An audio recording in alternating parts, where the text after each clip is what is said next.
December 26, 2004, Aceh, Indonesia. In less than 10 minutes, the ground tears open.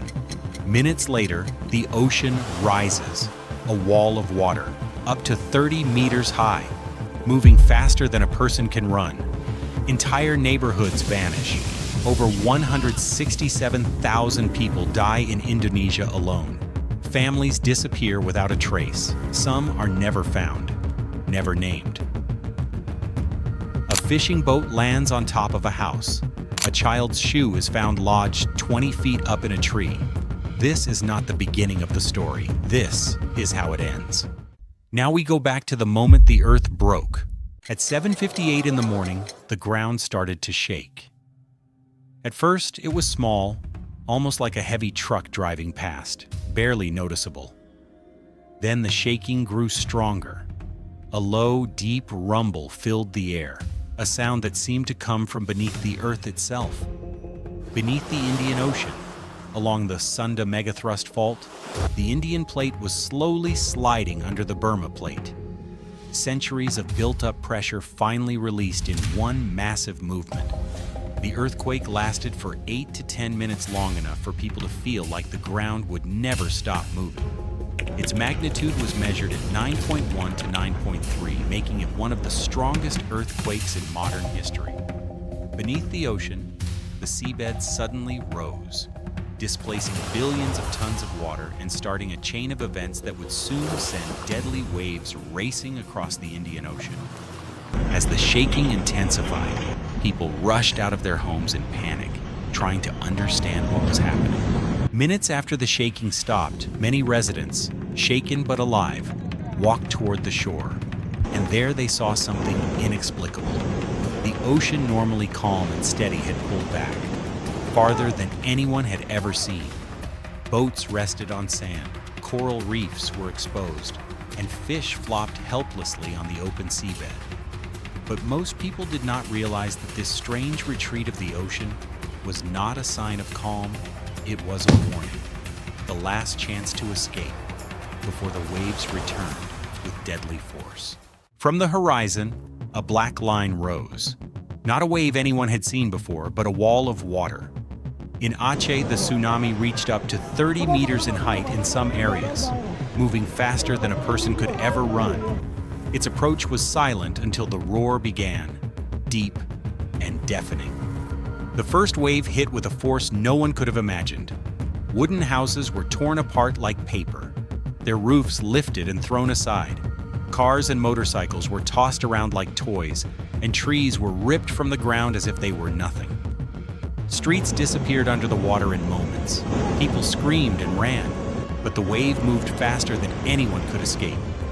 Mothers clutched their children tightly, trying to hold on to them as the water swept past. Men scrambled onto rooftops, grabbing whatever they could for support. Some were carried away instantly, disappearing into the churning wall of water. Just that first wave killed tens of thousands. Minutes later, a second wave struck. It was even taller and filled with debris, broken furniture, pieces of buildings, and tree trunks, turning the water into a battering force that smashed through anything in its path. Then the third wave came, relentless and merciless, destroying what little had survived the first two. Streets, homes, and lives were gone, leaving only mud, wreckage, and stunned survivors in its wake. When the waters finally receded, the destruction was unimaginable. Entire villages were flattened. Roads had disappeared. The land looked like a landscape from another planet. Banda Aceh, the provincial capital, had lost tens of thousands of residents. One famous fishing boat landed on top of a house, where it remains today as a memorial. The survivors emerged covered in mud and blood, searching desperately for their loved ones. In Indonesia alone, deaths, over 167,000 people missing, tens of thousands, homes destroyed, hundreds of thousands, people left homeless, more than 500,000 across the Indian Ocean. Countries affected, 14 total deaths. Over 230,000 entire coastal communities were erased in minutes. Photos and videos of Banda Aceh's destruction spread across the world, which shocked millions. In the first hours and even days after the tsunami, people had to fend for themselves. The 2004 disaster occurred along the Sunda megathrust, where the Indian plate subducts beneath the Burma plate.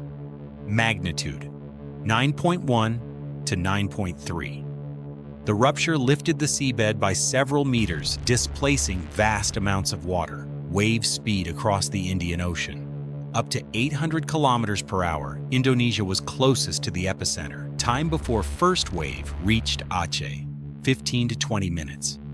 The waves continued outward. Thailand, approximately 1 hour. Sri Lanka, approximately 2 hours. East Africa, approximately 7 hours. At the time, there was no tsunami warning system in the Indian Ocean. Millions had no warning. Reconstruction began immediately. Over 140,000 homes were rebuilt, schools and hospitals restored, and roads reconstructed. The tragedy also shifted the social and political landscape. The floating mosque, battered by the waves but still standing, became a symbol of resilience. A rare place untouched while everything around it was destroyed. These moments, though few, reminded survivors and the rest of the world that even after the worst devastation, hope can survive. Life slowly began to return. Children cautiously ran and played on streets that were once covered by water and mud. The tsunami changed the world. It prompted the creation of the Indian Ocean Tsunami Warning System, ensuring that nations around the ocean now have sensors, buoys, and communication systems to detect tsunamis early. Education campaigns teach people the simple, yet life-saving lesson: if the water recedes unusually, run to high ground. The coastline healed faster than the people. New buildings rose, but the memory didn't fade. Even today, the ocean looks peaceful, yet beneath that calm surface lies a story of unimaginable destruction and the strength of those who rose again. The 2004 Indian Ocean tsunami changed lives forever. In minutes, entire coastlines were rewritten. Remember this: if the ocean suddenly pulls back, run to high ground. Subscribe for more documentaries like this and share it, because awareness saves lives.